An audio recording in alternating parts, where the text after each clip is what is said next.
Hello guys, welcome back to our channel The Real Fitness Talk. अरे भाई, बीच में क्यों आ रहे हो यार बार बार? क्या सर, आपकी वजह से इतना परेशान हूँ मैं। अरे ये क्या, इतना कैसे बढ़ा लिया तुमने? सर क्या आपने डाइट दी, मेरे को एक्सरसाइज दी, मेरा वेट कम नहीं हो रहा। इससे अच्छा तो मैं पहले ही ठीक था। अभी जिम सवेरे उठते परांठे खांदा होंदा सी, छोले भटूरे खांदा होंदा सी। इन्हीं मैथ करने के बाद भी यही निकले आया है। 7 दिन तुम्हें जिम आते हुए नहीं हुए। ओ भाई 7 दिन से कुछ तो कट होए, मेरी दारू तक छुड़वाती तुसी यार। तो चलिए गाइस, आपको बताते हैं वो 5 मिस्टेक्स जो हम करते हैं ड्यूरिंग फैट लॉस। तो गाइस, वेट कम नहीं हो रहा, वो ऐसी मिस्टेक्स जो हम आपको बताने वाले हैं जिससे आपका वेट कम हो जाएगा। तो फैट लॉस में हम जो पहली मिस्टेक करते हैं वो हमारी रहती है कंसिस्टेंसी। हम 7 दिन 8 दिन महीने 2 महीने जिम जाते हैं या अपने न्यूट्रिशन प्लान को फॉलो करते हैं और हम देखते हैं कि हमें रिजल्ट नहीं मिल रहे। रिजल्ट हमें मिलते हैं बट हमारी एक्सपेक्टेशन से वो जब कम होते हैं तो हमें लगता है कि हमारा जिम करना या डाइट को फॉलो करना बेकार है। तो अगर आप कंसिस्टेंट रहेंगे, अपनी बॉडी को टाइम देंगे, अपने न्यूट्रिशन को टाइम देंगे, अपने फिजिकल स्ट्रेंथ को टाइम देंगे, अपनी मेंटल स्ट्रेंथ को टाइम देंगे, तो आप अपनी फैट लॉस की जर्नी या मसल गेन की जर्नी को जरूर कंप्लीट कर पाएंगे। तो पहला क्या आपको ध्यान रखना है, कंसिस्टेंट रहना है। कंसिस्टेंसी बहुत जरूरी है। और दूसरी जो मिस्टेक है वो ये है कि अपनी कैलोरीज को ट्रैक नहीं करना। कई लोग क्या करते हैं, हेल्दी खाने के चक्कर में एक्स्ट्रा कैलोरी कंज्यूम कर लेते हैं, जो वो कैलोरी सरप्लस में चले जाते हैं, जिससे उनको फैट लॉस और वेट लॉस करने में बहुत ही ज्यादा दिक्कत होती है। तो सबसे ज्यादा आपको पहले ध्यान क्या करना है कि आपने कैलोरी डेफिसिट पे रहना है और अपने पोर्शंस को कम रख के खाना है। ये नहीं है कि भर भर के खा रहे हो। थर्ड जो पॉइंट है वो है हमारा एक्सेस इनटेक ऑफ कार्बोहाइड्रेट्स। हम बहुत बार अपनी कैलोरीज तो काउंट कर लेते हैं, अपने मैक्रोस को भी कैलकुलेट कर लेते हैं, बट और हम ये भी कहते हैं कि हम घर का खा रहे हैं, हेल्दी खा रहे हैं। बहुत से क्लाइंट बोलते हैं कि सर हम तो बाहर का कुछ खाते नहीं, फिर भी रिजल्ट नहीं आ रहे।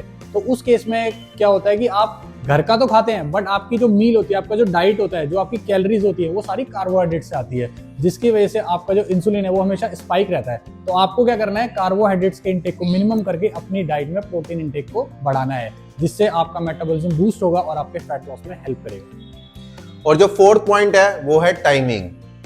ये इसका बहुत बड़ा रीजन है कि आप लोग टाइम पे डाइट नहीं लेते, टाइम पे मील्स नहीं लेते, बहुत ज्यादा स्किप कर देते हैं। या तो लेट ब्रेकफास्ट कर रहे हैं या लेट डिनर कर रहे हैं, और रात को भी लोग क्या करते हैं, एक्सेस कार्ब लेते हैं या फ्रूट्स खा लेते हैं, जिनसे आपका इंसुलिन स्पाइक हो जाता है।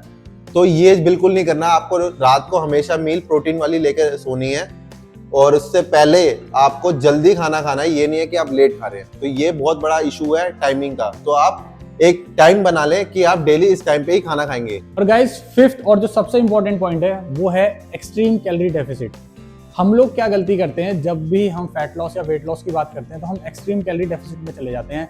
हम ये कैलकुलेट नहीं कर पाते, या हमारे डाइटिशियन से हो सकता है कि ये गलती हो जाती है कि वो हमारे को रिजल्ट देने के चक्कर में इतनी एक्सट्रीम डेफिसिट डाइट दे देता है, जिससे हमारा फैट लॉस मसल लॉस साथ में हो जाता है। और हम ये देख के खुश होते हैं कि वेइंग स्केल में तो हमारा वेट कम हो गया है, बट जो आपका वेट कम हुआ है वो मसल लॉस भी हुआ है, जो आपके लिए in future in long run बहुत ही ज़्यादा हार्मफुल है। उस केस में आपका जो मेटाबॉलिज्म है बॉडी का, वो बहुत ज़्यादा स्लो डाउन हो जाता है। और जैसे ही आप नॉर्मल डाइट को फॉलो करते हैं, अपनी मेंटेनेंस कैलोरी पे आने की कोशिश करते हैं, तो आपकी बॉडी जो है वो शूट अप करने लग जाती है। मसल लॉस होने की वजह से आप और ज़्यादा फैट गेन करने लग जाते हैं, और फिर आप किसको दोष देते हैं कि ये डाइट गलत थी या मैंने जिम किया, जिम छोड़ा, जिसकी वजह से मैंने फिर से फैट गेन किया। तो खास ध्यान रखें, ये 5वीं मिस्टेक बिल्कुल ना करें। फैट लॉस टाइम मांगेगा, अगर मसल गेन भी करना है वो भी टाइम मांगेगा। तो एक्सट्रीम कैलोरी डेफिसिट में बिल्कुल ना जाएं। समय देके एक minimum amount of calorie deficit करके अपने गोल को अचीव करें। ये थे हमारे 5 पॉइंट जो आपको हेल्प करेंगे। अब आगे से आपको मिस्टेक नहीं करनी, इस चीज का जरूर ध्यान रखें। तो वीरे, उन्हें समझ आ गई कि तुसी क्या करना है? ओ यार, मैनू हुन समझ आ गई, मैं बहुत गलतियां कर रही थी, उन तरीके नाल फॉलो करांगा। तो आप ये गलतियां ना करें जो हमारे छोटे भाई साहब ने करी थी। तो मिलते हैं नेक्स्ट वीडियो पे। जब तक के लिए सब्सक्राइब कर दे, बेल आइकन को जरूर दबा दे। ऐसी मोर फिटनेस से रिलेटेड वीडियोस आपको मिलती रहेंगी। तो जब तक के लिए मिलते हैं, ta-ta bye bye, thank you. और आप सभी को मैरी क्रिसमस।